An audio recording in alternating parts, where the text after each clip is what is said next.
It's Kyle Anderson of Bamboo Football on YouTube. Can I get a roll tide inside the comment box? I appreciate you guys for being here. Today is Wednesday. It is April 9th. I hope that you are having a fantastic day. Today will be a call-in show. So you guys call in. Let's talk some Alabama football going into its final couple days of the practice season. Okay, there's a lot of topics that we can go over, whether it's the quarterback competition, whether it's rising freshmen, whether it's kind of the format of this 8-day practice, transfer portal talk. Transfer portal is coming on the 15th. It opens up. Coach Kalen DeBoer entering year 2 and kind of the excitement and the question marks that surround Coach Kalen DeBoer going into year 2. And the biggest concern right now, I don't know. There must be, I'm going to do this maybe tomorrow, when we do some roster management going into that 8-day practice, how many guys are anticipated to be out of practice? It might be up to like 20 or something like that. So a lot of guys out at this point in time, and it's kind of ironic because, the great Jeff Allen, who's a, head of sports and science, was saying that Alabama had the least amount of injuries last season. Well, do they have the most at this point in time? I don't know. It certainly seems like a lot of guys are out. So those are kind of the topics that we'll go over today. In fact, Chris Lowe of ESPN, he just provided his take on the quarterback position. We'll start there, and then we'll kind of go over some topics, and then I'll open up the phone lines. In fact, phone line is open, so if you want to call in and wait in line for a minute, that's cool with me. But, and Chris Lowe, anytime you mention Chris Lowe, he's the guy who broke Coach Saban. So he doesn't live in Tuscaloosa, but he has the keys to the University of Alabama, not only because of his hard work, but also he's paired up with ESPN. But I think it's more the case that he's just a tenured, very polished, and very well-respected reporter. So let me give out some shout-outs this morning. I appreciate you guys being here. Herman, always up in the house, man. Good morning. Good to see you, bro. Alabama Renegade, what's up? Good morning to you. Max Tooney, up in the house. Army 3275, always showing love. Max Tooney, what's up? Robert Bradley, man, what's up? Good morning to you. Jackie White, what's up, Jackie White? It's good to see you up in the house. I love me some Jackie White. Jackie White's been here for a long time. Jay Boogie up in the house. Brady, what's up? Love Bama. Rich B. Case, my boy Case here.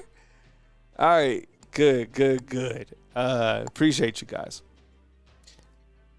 So as I told you before we get started, I've started a new journey, a spiritual journey, as I'm trying to build myself in that aspect.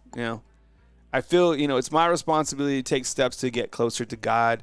So I've started a men's daily devotional. Here's the link inside the comment box. It's my journey. Talk about my faith. We go over a couple different passages. We read from a daily devotional. It's been fun. All right. So if you want to roll over there, that's what's up. Ebony Carter's up in here. 2 days until T-Town. How's the weather? It's going to be 95 here in Phoenix. So that's a great question. Today was a little bit cold here in Tuscaloosa. It was like 32 degrees for the morning workout. Right now I have it at 53, but it feels pretty good. I haven't even checked the weather on Saturday. I'm hoping for a really great day. Last year's A-Day was so nice. Oh, my goodness. We had the best weather for the A-Day game. But now it's a practice. I'm talking about practice, right? Jarvis is up in here too. Man, Patriot Life. Roll call for Patriot Life. Patriot Life here?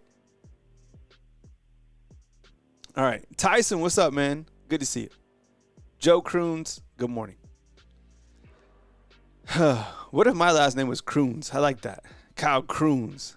Bama Football on YouTube. I like that. All right, look, just in, literally before I started the show, this is Chris Lowe.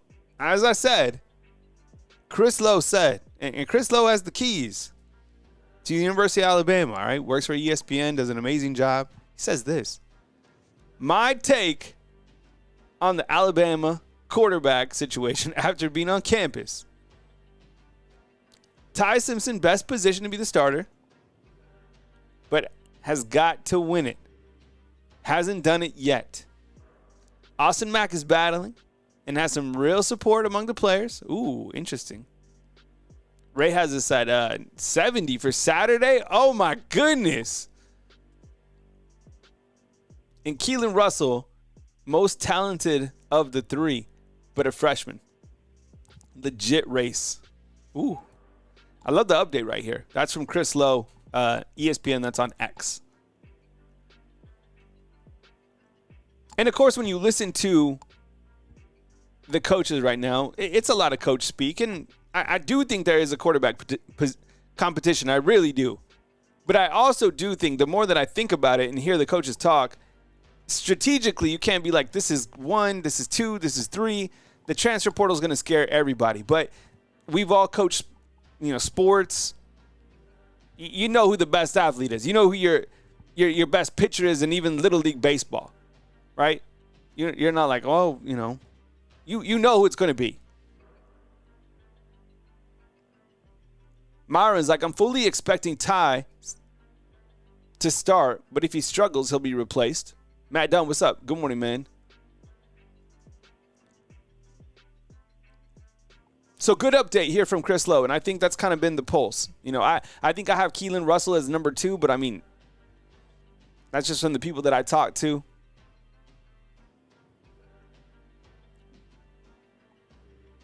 But I think you have a game on Saturday. I think Ty Simpson just starting quarterback.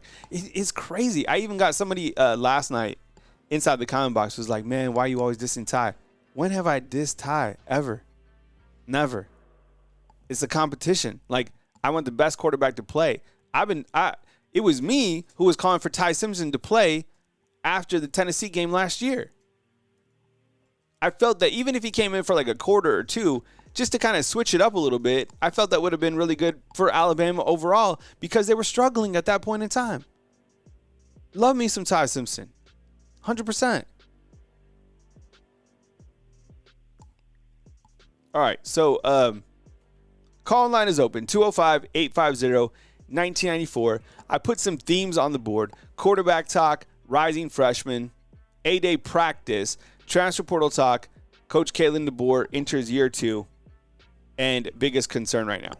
I think starting up at the top, I mean, we've talked about the quarterback a million different ways, and I think, we saw some footage yesterday from the guys. They all look good throwing against air. Shoot, I even go out there and look good throwing the football to, whoever. If I went out there and was throwing passes to Jarvis, I promise you, I put them on the money, all right? Everybody looks good against air. But what we know right now and what has been kind of the theme over the last 2 scrimmages is that the fact that Ty Simpson has had good scrimmages and has thrown touchdown passes in those game opportunities. I don't know what this practice will look like. I don't know if there'll be some sort of game situational lineups. I doubt it. They might do some red zone. I really doubt that they do anything, to be honest. I think it'll be kind of more of a celebration and for fans to get an opportunity to get autographs from the players. I don't really anticipate much. And we heard that Austin Mack kind of struggled during the last scrimmage. It's one practice. And Coach Kalen DeBoer said Keelan's killing it. I'm not surprised by any of that.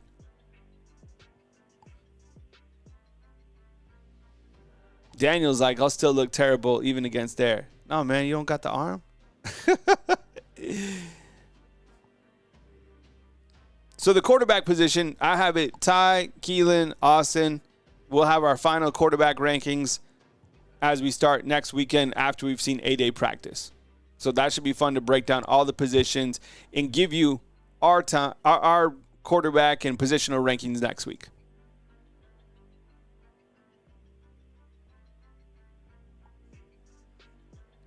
Kaylin Childress, what's up? I tried watching Andy and Ari show. My goodness, that lasted 8 minutes. Those guys, that's a major platform, man. I don't know if On3 buys ESPN or if ESPN buys On3, or I don't know. I mean, those guys have such a mega platform. I mean, billions of dollars, being poured into that product. Those guys do an amazing job. I mean, shoot, I'm just a tiny, small fish. Those guys are, superior in terms of their pride and performance that they have on that show. My goodness. I think they're even sponsored by Whataburger. Holy cow. That's big leagues.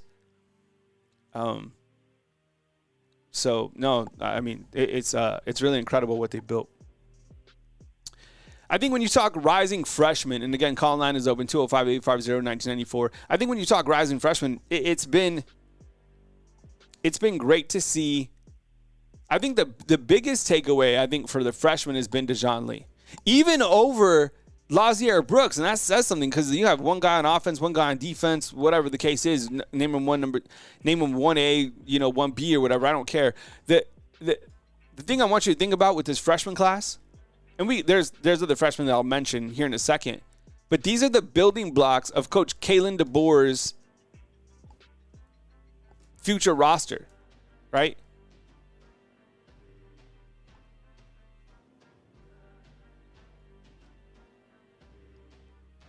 I mean, when you start to think about all the freshmen that are kind of making them names for themselves, like, dang, like the future of Alabama looks so bright. Dejon Lee playing at an incredible level right now. Lazier Brooks, how are you going to keep him off the field as a wide receiver? Justin Hill, Jackson Lloyd, Michael Carroll. I think Michael Carroll's repping with the twos right now at tackle. A.K. Deere. Like, these are all big-time names. Keelan Russell. I probably have him out of all the freshmen right now, think about the 1, 2, and 3. Yeah, prayers up for Patriot Life. Him and his mom posted up. So, prayers for you, man. Patriot Life is such a good dude, man. Jay Music asking why Brooks wasn't a 5-star. I don't know. I've never really, like, the player rankings and all that stuff, I think it's cool. Some guys just rise up. Lazier Brooks was a monster in high school. Made like Sports Center, once or twice? 4-star, 5-star, whatever. I mean, sometimes most of the time those recruiting guys get it right. I mean, think about all the high school prospects that they have to rank and stuff like that. I don't know. I mean, we know he's playing like a 5-star right now. So maybe they missed, maybe they didn't. The good news is that the coaching staffs have their own rankings, and Courtney Morgan, Jamarcus Shepard, they saw something in him that is clearly already translating to the field, right? And Daniel, this is another thing right here. I mean, I think this is true.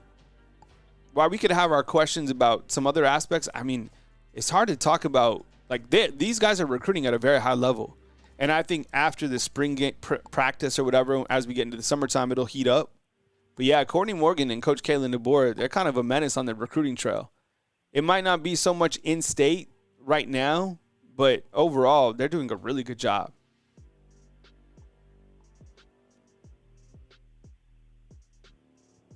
Matt Dunn saying that Lazier Brooks didn't participate in some of the camps.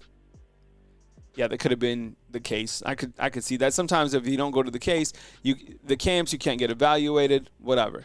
Not a big deal. We know that he's doing what he's doing right here early on. It's been damn impressive, right?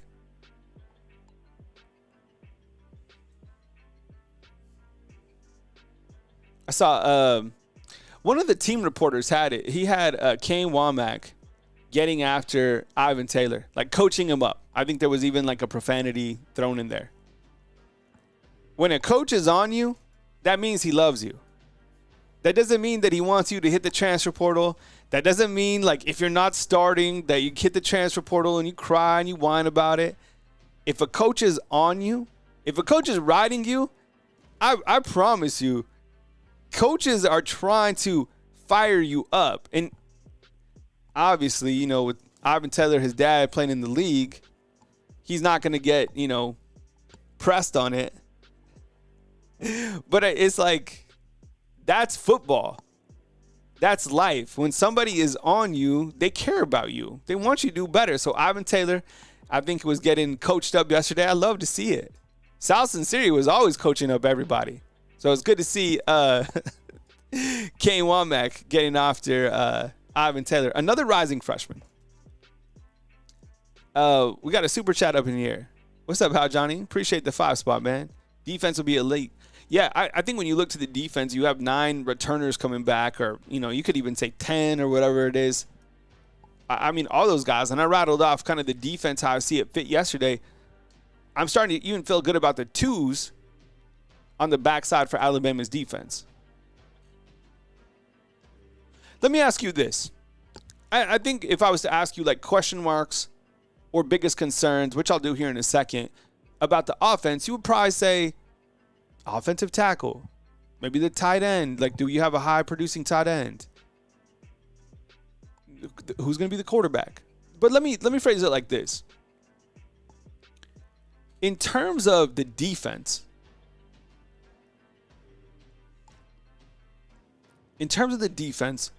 what's your biggest question mark on the defensive side of the ball? Think about that. Your biggest question mark on the defensive side of the ball. And I could probably provide you a really good answer for it. That's how confident I am about the Alabama defense. There was a lot of questions that you couldn't answer last year because we just had no idea.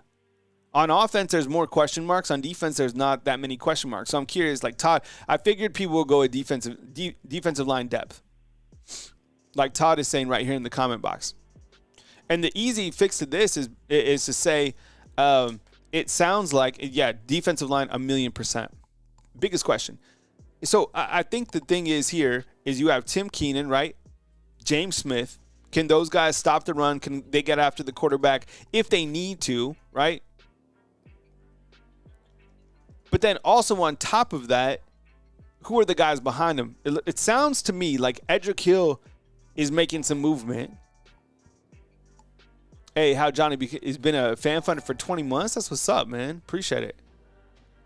And it sounds like Jeremiah Beeman is having a hell of a morning. 20 fan funderships? Oh, my goodness. How Johnny just gave out 20 fan funderships. That's crazy. Look at everybody that's being gifted. Damn. This is like Patriot Life level stuff, man. No, J Music, I am not a season ticket holder. I've been to games, when I used to rock with like the team reporters and stuff like that. I watched the games up from the press box. I think you should definitely go check it out if you have an opportunity to support the players. 100%.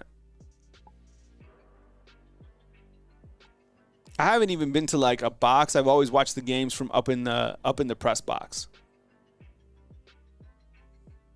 But how Johnny coming in hot today. We love it.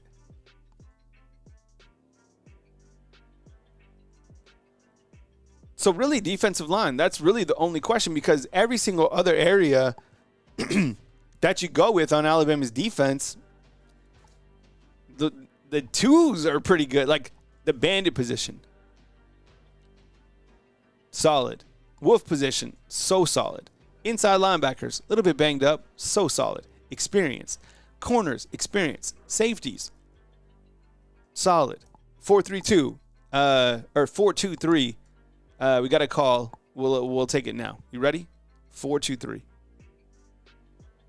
Hey, good morning. You on the line with Kyle Henderson? Who am I on the line with and where are you calling in from?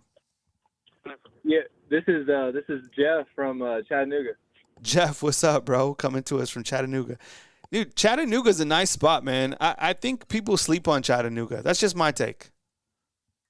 Oh yeah, we just got the first natural natural park city or whatever it's called, or natural that's whatever it is. That's where it's beautiful up there. Yeah, I've driven through there a couple times. Good restaurants, good scene. I think it's kind of slept on. I mean, there's a lot of different cities in Tennessee, obviously, that are kind of on the rise. But Chattanooga, I think people sleeping on Chattanooga. Anyways, Jeff, I appreciate you calling from Chattanooga, man. What's on your mind? Come with it. Yeah, so I've been hearing a lot about Dijon Lee. Mm-hmm. And I just wanted to know your input. I try to catch into the show when I can, but I just wanted to know what your thoughts on him and Keelan Russell was. Yeah, I appreciate it, man. Derek, what's up, man? Good morning to you. I see you inside the comment box. So Jeff from Chattanooga is asking about Dijon Lee and about Keelan Russell. So two rising freshmen right now that were 5 stars coming out of high school. Keelan Russell, one of the top players, if not the top from Texas, and then Dijon Lee, probably the top corner coming out of California. The thing about Dijon Lee is he's playing at this extraordinary level. It's hard to categorize these players into elite level. Like Keelan Russell is not playing elite yet. But in terms of Dijon Lee, he's had a hell of a spring. Even like for all the defense, he's probably one of the top defensive performers. What makes him attractive is the fact that he's 6'4". He's got long reach. He's been battling up against, Ryan Williams, Jeremy Bernard, coming up with interceptions in game situations. So it's going to be hard to keep somebody like him off the field. You do have your 2 returning corners coming back, and I think even Cam Calhoun could probably work at some corner. But Dejon Lee certainly looks very, very special and as good as advertised, maybe even a little bit better. And then with Keelan Russell, he's in the mix for the quarterback job. And as Chris Lowe of ESPN said this morning, Ty's probably more positioned to be the starter, but the job hasn't been won by anybody yet. And I think we've heard that from Ryan Grubb, Coach Kalen DeBoer. And but the thing about Keelan Russell, I don't know, man. Like, he's got this thing about him. He's got kind of like his throwing motion. It just looks superb. It looks effortlessly. And the one takeaway, and probably one of the bigger sound bites for me all spring, is when Ryan Grubb, the new OC, said that Keelan Russell has a really wide vision. You want your quarterback to be able to see the entire field. There's one thing about having a good ball. There's one thing about having good short range accuracy, being able to move around the pocket, whatever, But I think the biggest thing that a quarterback can have, especially at a young age, is to be able to see the field and to be able to go over your natural progressions. Now, the offensive line has to protect the quarterback, but that was a hell of a compliment, man. What else you got, Jeff? Yeah. So basically, last season, the run. I feel like the running back usage wasn't as much because we were using Jalen Milroe. What do you think? I mean, I don't know who's all coming back at running back exactly, but with the pieces that we brought in, do you think that our run game through the running backs will be more utilized if someone like Ty Simpson is starting? Yeah, I do. I think if any of the, whichever quarterback I think you go with at this point in time, probably, these guys can move around. All of them can move around. I really haven't seen Austin Mack move around, but Coach Kalen DeBoer said that each of these guys is athletic enough to kind of move the chains with their legs if they had to. Each of these quarterbacks is a pass-first type quarterback. And I think with the running back usage this year, I don't think it'll be a featured back, and I think it'll be more of a running back by committee. And it'll be one hell of a running back by committee. Jam Miller, Richard Young, Daniel Hill, Dre Washington, Kevin Riley, whose name's been mentioned a bunch, A.K. Deere. I don't know, like, the reps or distributions, and some of those younger guys, it'll be tough for them to get on field, of course. But I feel – I don't know. I don't think that a running back will have 1,000 yards, but I think you rush for collectively maybe 1,500 yards or something like that this season. So I would imagine if you're a running back, you're a little bit happier, but that running back room is stacked. And I do have my eye on that room, to make sure that, in case anybody hits a transfer portal, because it's loaded. And, let's face it, a lot of these guys could probably play sooner than later at other programs. I mean, that's just the way that it works right now. Anything else, Jeff? No, I think that's it. I mean, other than the fact, I got one more actually. So with that being said, you don't think we'll have like that workhorse that we're always down on, first, second down? Who on this team do you think will exceed kind of the expectation and take a role of being the primary back? Because, I know they'll probably share a lot of reps, and I know they'll swap people out and constantly rotate. But what is your thought process on maybe someone taking that leap and being the main guy, and on those crucial third and shorts, maybe even like first and tens, like is going to get that yardage that we need? And just thought, I just worry about the run game this year because a lot of people are focused on the quarterback battle and everything, but I don't feel like a lot of people are talking about we have a couple of linemen leaving, and then we also have a run game that we've been known for a long time, and I feel like it's not getting. I understand it's a new coaching staff and new everything. I just didn't know how they plan on utilizing it as more than they did last season. Yeah, I appreciate it, man. I'll answer you on the other line. Thanks for calling, Jeff. I appreciate you, bro. That's Jeff calling in from Chattanooga. Call line is open 205-850-1994. Yeah, good question in terms of will there be a running back that kind of steps up? I love this right here by Rich B inside the comment box. He said whoever can be the best at pass pro. I thought that Jam Miller did a pretty good job last year. I'd have to go back and look at the Pro Football Focus grades or just grades in general. I know people have different opinions about Pro Football Focus and their grades or whatever, but at least it gives us kind of a reference point how they did in pass protection. That is important. I would imagine, and what I'd like to see specifically in the goal line is Alabama utilize a 240-pound running back like Daniel Hill. I think that Jam Miller, given the opportunities to be a featured back, could be that guy. And I'm really high on Richard Young. I mean, what's not to like about Richard Young? In fact, some of the footage that I've seen, he looks faster this year. Sometimes I felt like he got a little bit of a slow start. Once he got going, he was going to be tough to bring down, but it looks like he worked on his speed a little bit. I don't know. Call line open 205-850-1994. Kyle Anderson, Bama Football on YouTube. I appreciate you guys being here and rocking with me today on Wednesday. This Saturday, Alabama will hold its final practice of the spring season, which will be a 8-day practice. There's no more 8-day game. People went back and forth about, if they're going to go, if they're not going to go, what do you lose from a game? Do I wish there was a game? Yeah, of course. I mean, that was the spring game. But I get where the coaches are coming from in terms of the transfer portal and everything that, might scare you from the transfer portal in terms of showing your guys. Plus, a ton of guys for Alabama are injured. It might even give the opposition a better chance to, pluck Alabama's second team just because there's so many guys out. So no more beanie weenies. Remember, what was it, steak? The winners would get steak of the Crimson and White game, and the losers would have beanie weenies.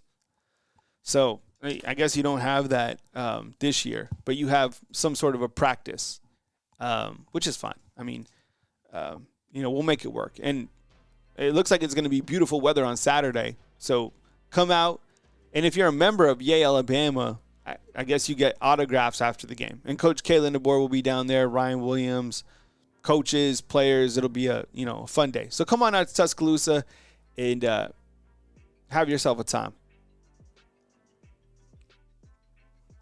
And I was thinking about this too. Maybe you could help me out with this too, Derek. I know Derek's out in Tuscaloosa.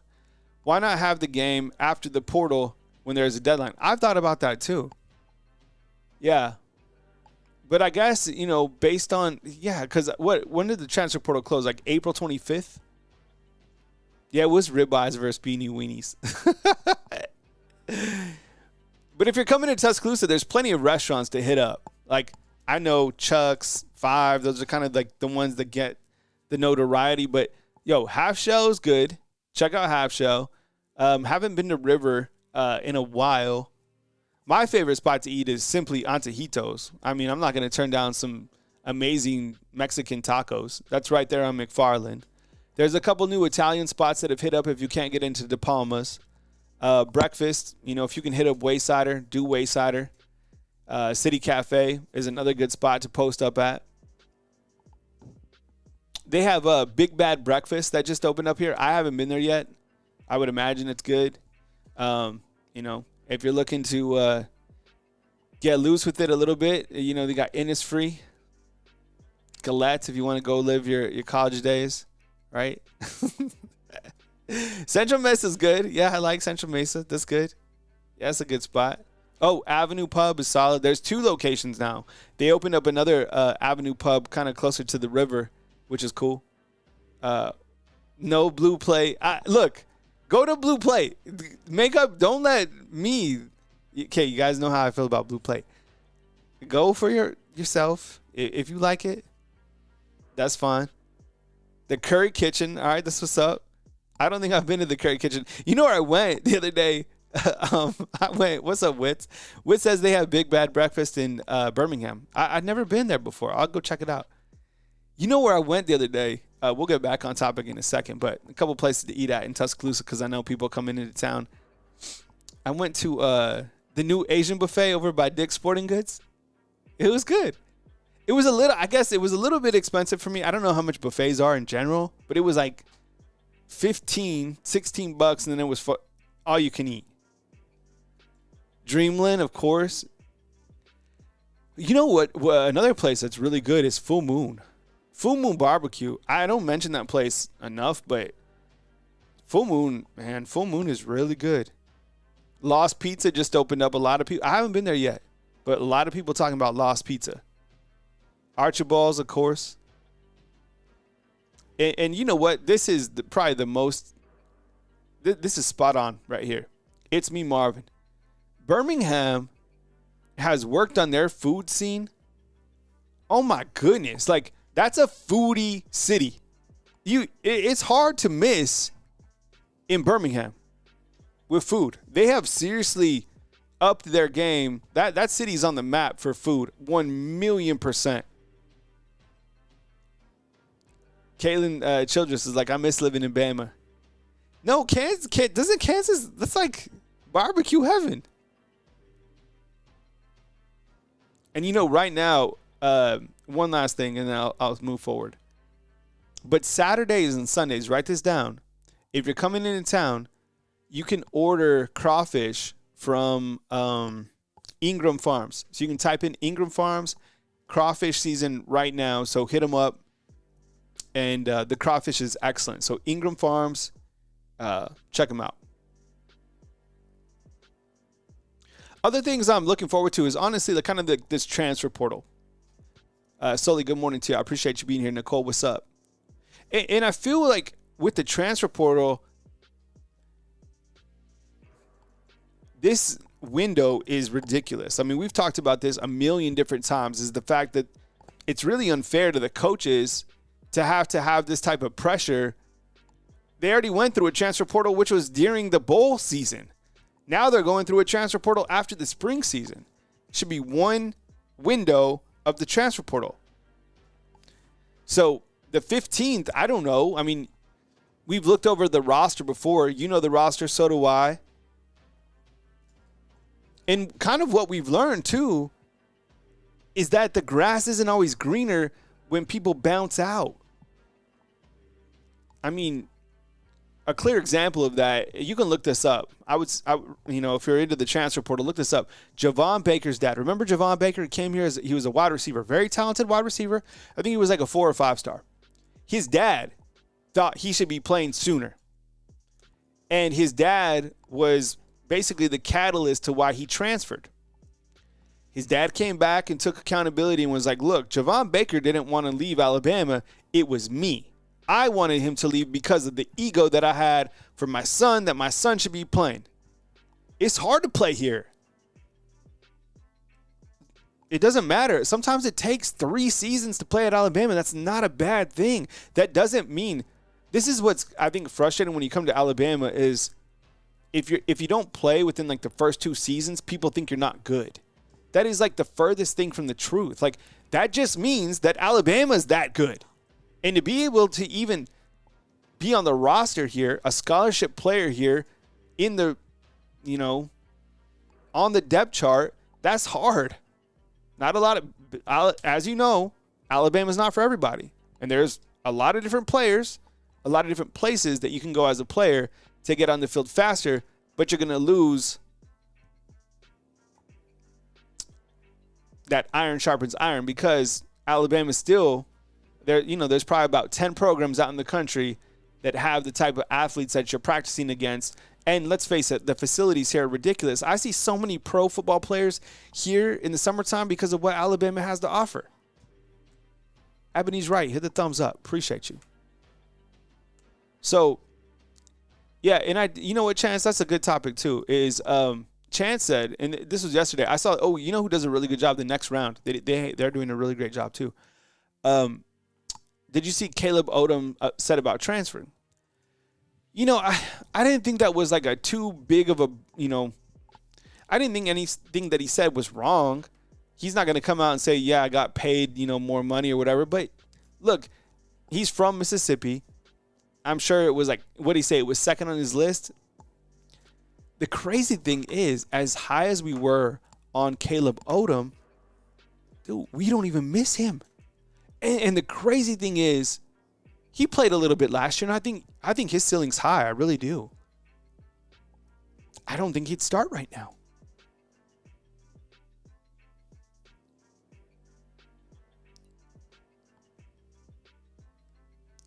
JTL is our friend. He's an LSU fan.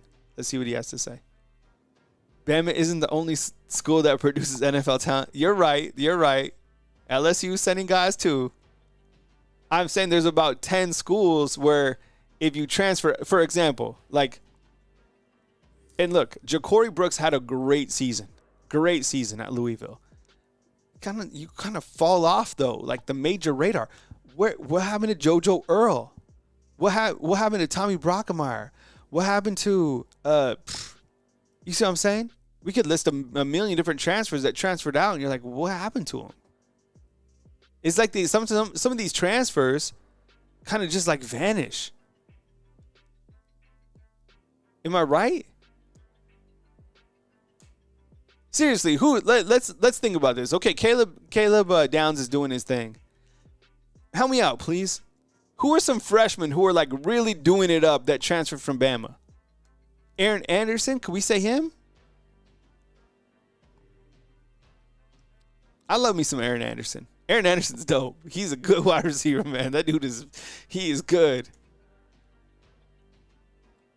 But who are some transfers who left and you're like, damn, they're still doing their thing at a high level program? I'm trying to think. Malik Benson did all right. Isaiah Bond, he kind of did his thing. He wasn't even Texas's top wide receiver, though.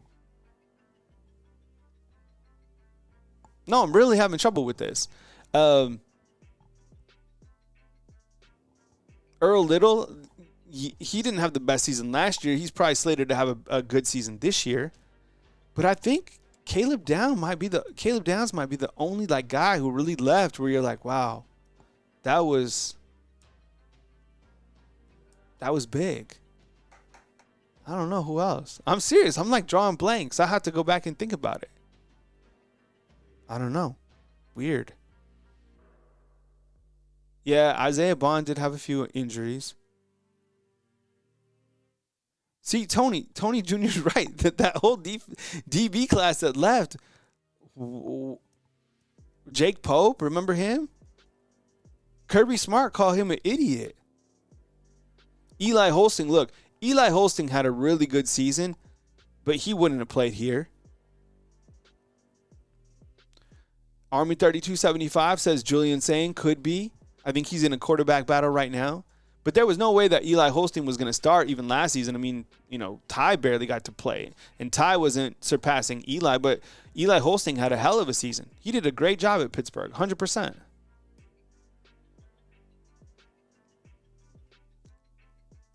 Roydale Williams, he's at Florida State. He had some injuries as well. Trey Sanders, man, he got banged up. That was a hell of a comeback story, too, by him. Amari Nyblack transferred to Texas. Now he's at Texas A&M. Weird. Yeah, I guess Caleb Downs is like the only guy. So I guess the point is don't transfer from Alabama. Right? I mean, is that it? Did we just solve it? All right. What's up, Dwight? Dwight says they should keep A-Day the same and charge people like $5 or $10 to get NIL for the players after the game, and they only get it if they don't jump into the portal. How about, look, hear me out. This is crazy. What about giving players that don't hit the portal during portal windows? You get a bonus every day that you don't hit the portal. I'm just making stuff up at this point. But think about that. What if you got, I don't know, what if you got like a, how long is the transfer portal window? Is it like 10 days? Hear me out. What if you got a player bonus, like a team bonus? Transfer portal April 16th. Let's see how long it is.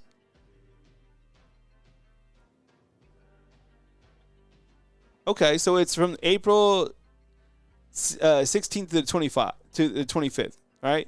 So let's just say you got, I don't know, I'm just making stuff up here. What if you, I don't know, let's just say you got $500 for every day that you stayed. You get like a $5,000 bonus. just I don't know. Is that not enough? $20,000 a day that you don't hit the portal? Oh man, I look, guys will hit the portal. This will happen on April 15th, 16th. I have no idea who the guys are going to be, but it's part of it. So, all right, next thing, Coach Kalen DeBoer enters year 2. I feel that now that the tracks are laid with Coach Kalen DeBoer entering year 2, that not only does he have more footing, but as we've been reading about, a lot of these guys who are now Coach Kalen DeBoer's guy probably feel that they have more of a say in the locker room. And I get that from listening to LT Overton talking on the Hey Coach Network, saying that last year when those guys came in, they were like outsiders. But now those are kind of the leaders of the team. Think about it. Parker Brailsford is a leader of the offensive line. Your center is usually one of your top leaders. Have a good day, Daniel. And then I think like Damani Jackson, he'll be back. He'll be one of the leaders in the secondary. LT Overton, one of the leaders on the defensive line. You see what I'm saying? Like Jeremy Bernard, one of the leaders, the vets. All those guys are Coach Kalen DeBoer guys.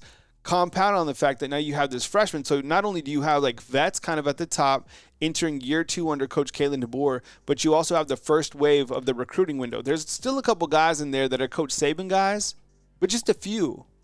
Now it's more like Coach Kalen DeBoer, and I think that he has Ryan Grubb, and you have a lot of continuity within the coaches. Yeah, you be rolling.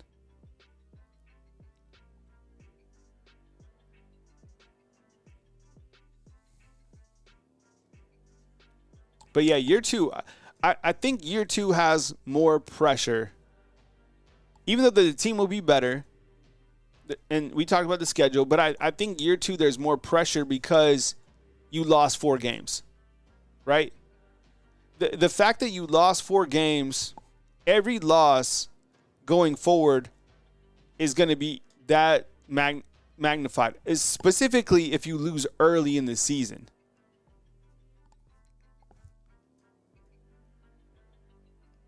We didn't really see that many early season losses, it felt like, with Coach Saban. It seemed like somebody would catch them in the season and maybe down in the playoffs, the championship or whatever, but early season losses, I don't know. And I still think people are still trying to PTSD from the Vanderbilt loss. But this is a really good question. And it does come when, Jeff Allen was saying, hey, we had the least amount of injuries last year, and then right now you have, like 20 guys out? Fromm, let me ask you a question, and I guess this is for everybody. Do you think that some of these guys are just kind of out because they're kind of pros, and this is kind of like hey, we don't have to practice. We don't have to be out there because you already know what to expect from us. And we're getting paid, and I don't want to risk myself twisting my ankle, twisting up my knee for practice. I think that might happen. I think eventually spring football might be turned into like OTAs. I don't know. I think maybe there won't be spring football anymore.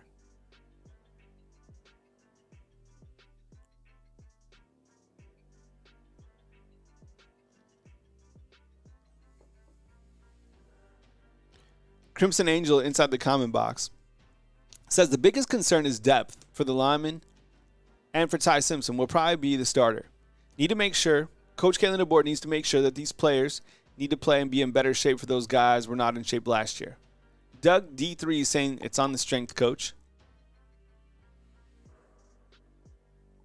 Crimson Angel chimes back. Kyle, they were not in shape those 4, and it showed with those 4 losses.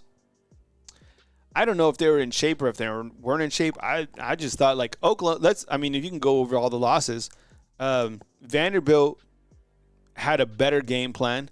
Vanderbilt knew that time of possession would beat Alabama, period. Time of possession is going to beat this team. That's what they did. Tennessee, I think home field advantage. The fact that Alabama didn't play well and Tennessee they just beat Alabama. Oklahoma, I think Alabama overlooked Oklahoma. The game was on the road, and I think the coaches got outcoached. And I think Brett Venables outcoached Kalen DeBoer. And I think the Michigan game, I think that game had to do a large part because they started off so crappy in the beginning.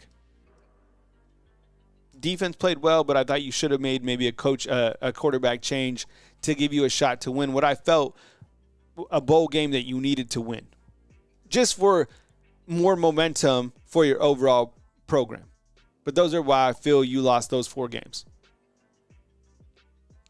Brady says, Kyle, do you think we aren't hearing about Jalen Ibakwe to kind of keep him a sleeper role? That could be that could be the case as well. I mean, maybe by some design they're like, yo,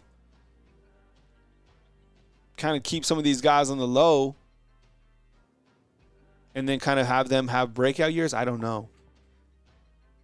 But I don't think Jalen Ibakwe will be going anywhere. I think he'll be cool in whatever role that they give him. I don't know that for sure, but I think him being boys with Ryan Williams, they'll figure out a way to get him involved. Plus, on top of that, he's a hell of an athlete. You don't want Jalen Ibakwe going you know what hurt? We didn't even talk about this. Mo Diabate going to Kentucky. That hurt. That was gut-wrenching. We don't want Jalen Ibakwe going to LSU. We don't want Jalen Ibakwe going to Tennessee. Help me out. I need to look this up. In this transfer portal window, can guys transfer to SEC, like SEC? I think they can, right? You don't want Jalen Ibakwe going to Oklahoma or to Texas A&M. I promise you, you don't. I agree, Ebony. That loss hurt bad. Bad. It was, and that was on offense and defense. That was just bad. That Bill Murray inside the comment box, he hasn't been here for a little while. He called and he told us. There was 2 people that said that. Bill Murray inside the comment box and Quincy from Texas. They called that game before it happened, and then it happened.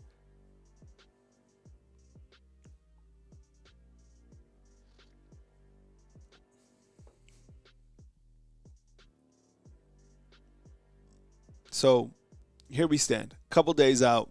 Is there any other concerns that we have, like any other big concerns? Offensive line, I don't know. I'm feeling a little bit better about the offensive line than I was before the spring season. Defensive line, I'm feeling a little bit better there. You know what? Now, I guess just because you don't hear it a lot, it's kind of the special teams.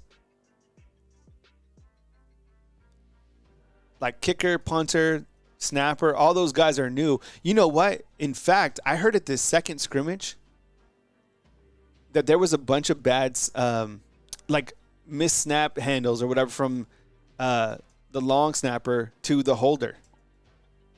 They can tighten those things up, but I was like, oh my goodness, that's like my worst fear. You have special teams problems? Oh my goodness. This might be it.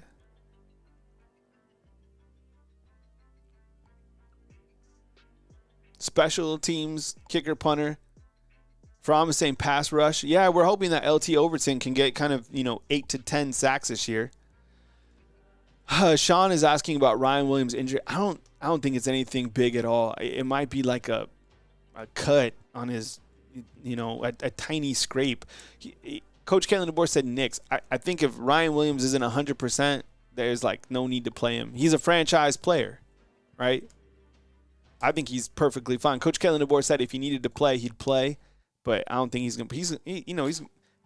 I can't even imagine how big his line will be for autographs. I'm sure they're trying to figure out the logistics of that.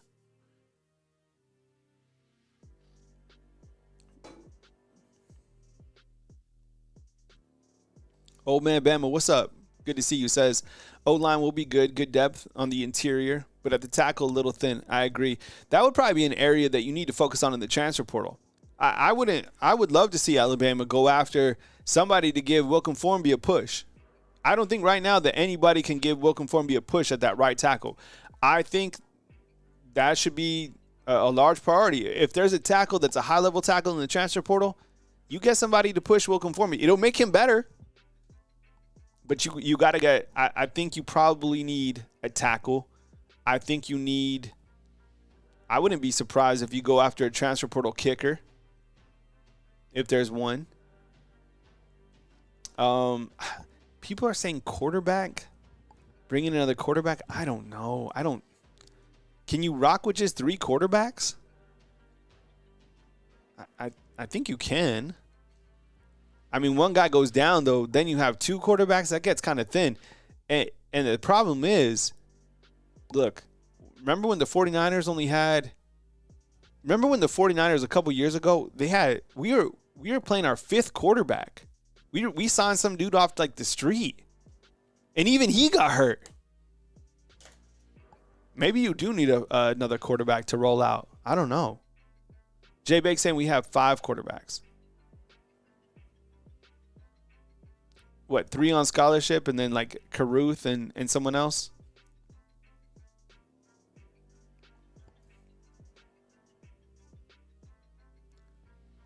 So we have 5 quarterbacks. All right, so 3 on scholarship and then 2 other quarterbacks.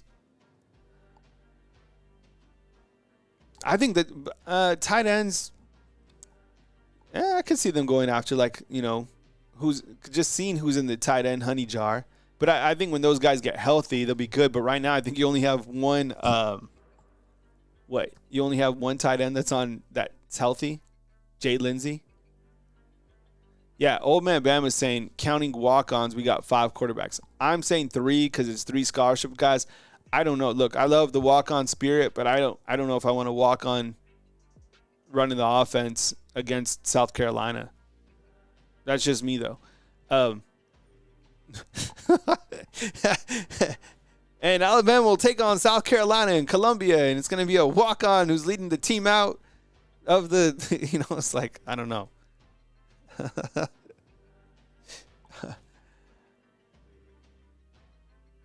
Oh, yeah, you know what? My dream is for Mbakwe to throw a touchdown to Ryan Williams. Some reverse or something like that. You know what? Could he really be the 4th quarterback? I'm serious.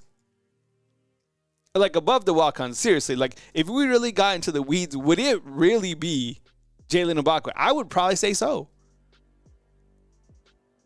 I don't know, Sully. I don't think so. I really don't, because Chris Lowe said that he has a lot of support from the team. He was recruited here by Coach Kalen DeBoer and by Ryan Grubb. I think they'll – I don't think so. I don't think he'll hit the portal. I really don't. I think that he'll stay and he'll battle.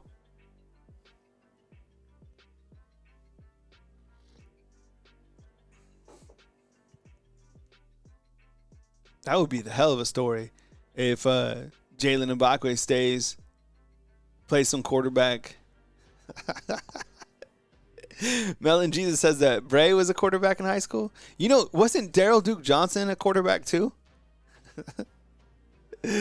Oh, man. Yo, I appreciate it, Sean. Thanks for rolling with me, bro. Before you guys go, before we break out, I've started a men's devotional. I'm trying to strengthen up in my spiritual side. So if you guys are interested in that journey, if you guys want to tighten up as well, I put the link in the description box, and I just put it inside there. So it's been fun. Today we're talking about, today's message was about doing the work, right?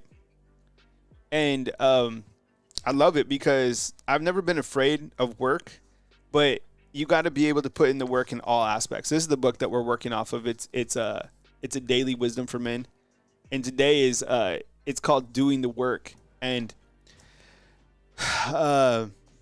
you got to put in the work not only in your craft, but also what I'm trying to do is kind of in that spiritual side. So my responsibility to take care of myself, mind, body, soul. So here we go. It's been fun. I appreciate you guys for riding with me today on Wednesday, April 9th. I hope you have an amazing rest of your day. And, just a couple days away from A-Day. I'll let you guys know where I'm going to be on Saturday. I think I'll be posted up with some of my F3 crew on the quad.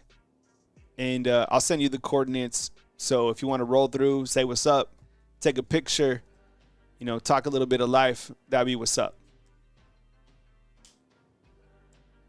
Yeah, Love Bama saying the devotional and the ladies too. I was thinking about that, but man, I'm barely qualified to do like a men's devotional, much less tell any woman what to do. So, but the thing about it is I'm gonna bring my sister on, who is so spiritually connected. So I think we'll be able to get to that aspect too. You'll love her when you see her. Her name is Alexis. She's down in Miami, and she's dope. Like if you guys like me a little bit, you're going to love my sister. So coming to you from beautiful Tuscaloosa, Alabama on this fine Wednesday, April 9th. My name is Kyle Anderson of Bama Football on YouTube. Stay blessed. Stay where your feet are at. As news happens, I got you covered right here on Bama Football on YouTube. Have a beautiful rest of your day. Thanks for watching. Hit the thumbs up, and we'll catch you soon right here on Bama Football on YouTube. See you, fam.